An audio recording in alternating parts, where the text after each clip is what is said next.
Hello and welcome again to Leap of Faith Life. I'm Azar and today we're going to be talking about the new moon and its effect in your life, how you can celebrate, how you can honor it, and understand it a little bit better. Let's back up and determine why we're celebrating the new moon or the full moon or whatever cycle the moon is in. It's actually kind of interesting to go back if you journal or keep track of your day-to-day, your activities, your schedule, and kind of look at what the moon was doing at the time of big events. So maybe getting together with a partner or getting a new job or having a really down week or perhaps having a fight with a friend. A lot of times it does sync up with things that are happening astrologically, things that are happening with the moon. So of course the moon affects tides, we all know that, but it also affects female cycles, and because we're made up of so much water in the human body, of course we would feel that ebb and flow just as the tides do when the moon is going through its various cycles. If you are looking to celebrate these cycles and really integrate back into nature in the ways that we used to very, very long time ago, it helps to ground, it helps you to bring you back inside yourself. So new moons are very much known for creating a new beginning, new seeds, if you will.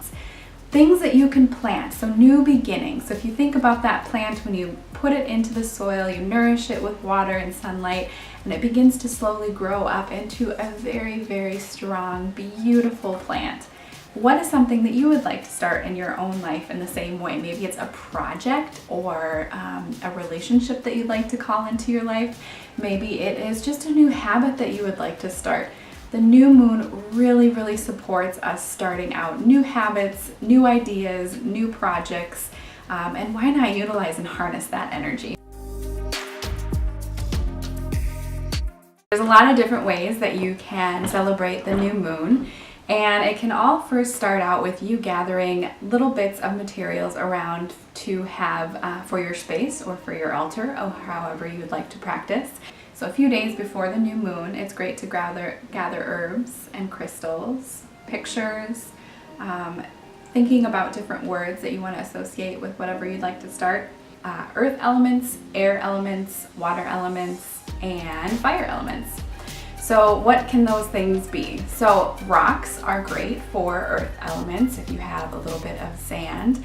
I collect seashells or those little mermaid tears, the little sea glass that gets rounded by the ocean waves.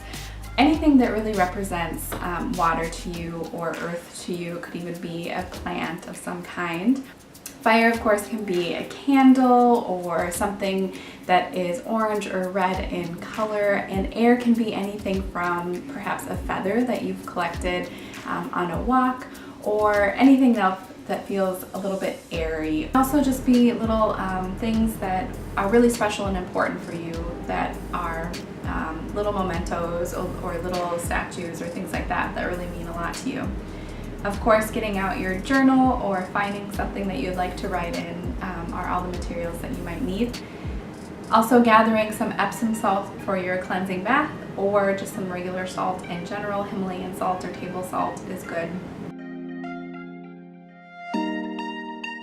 I invite you to start out with some type of cleansing ritual. Now, you can make this as elaborate or as small as you would like. Elaborate being on the side of maybe making an Epsom salt bath, so drawing a bath, pouring in some Epsom salts, usually 2 cups is good, putting in maybe some essential oils into that Epsom salt. Maybe you want some bentonite clay, and I'll leave the exclamation down for that below, but it's very cleansing and cleaning as well. Anything that you'd like to add in herb-wise that you feel would just add to a really ritualistic, really calming bath. Maybe that's rose petals would be good for that. But anything that you'd like to add into the bath, and then lighting some candles, getting, maybe taking 15 minutes. It doesn't have to be, aggressively long or anything, but making this a really special time for you to ground down. So the Epsom salt bath is going to help draw out any impurities, any toxins, and leave you feeling really relaxed. If you've got muscle pains and stuff like that, it'll help with that as well. If you are short on time, sometimes using a salt scrub in the shower is a way of cleansing. Always, the shower is a way of cleansing, and just thinking about all of anything that's accumulated from your day, negative thought-wise or the like, rinsing away and rinsing down the drain. You can also have a foot bath filled with salt, the Epsom salt, maybe just a cup for that.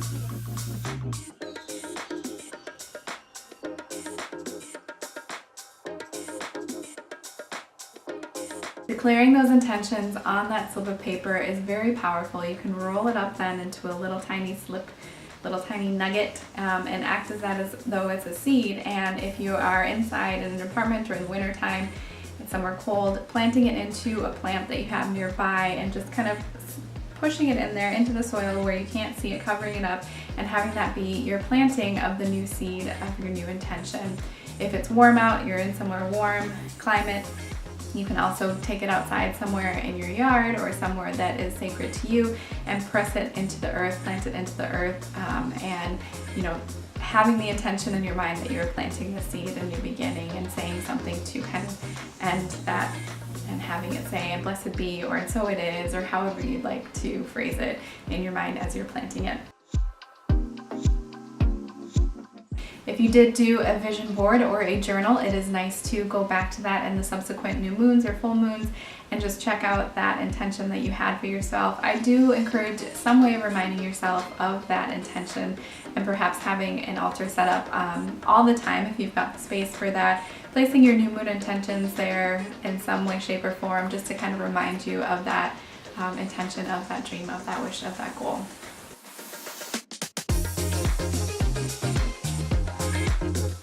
So, other ways of continuing this on are to do new moon yoga practices during this time. Also doing new moon meditations, which I also have included. So if they're not in the links below, know that they're on my website, which is listed below. Incorporate this little chunks at a time during the next few days.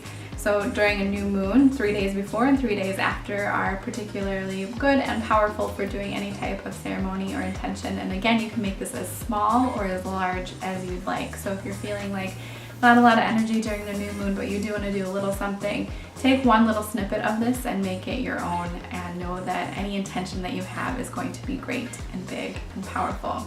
This is going to grow and change with you over the seasons, so allow that to change and grow and adapt. I know for me it's really hard. I want to follow the recipe, so to say. I want to follow exactly what's offered or recommended, but really this is all up to you as far as how you'd like to celebrate.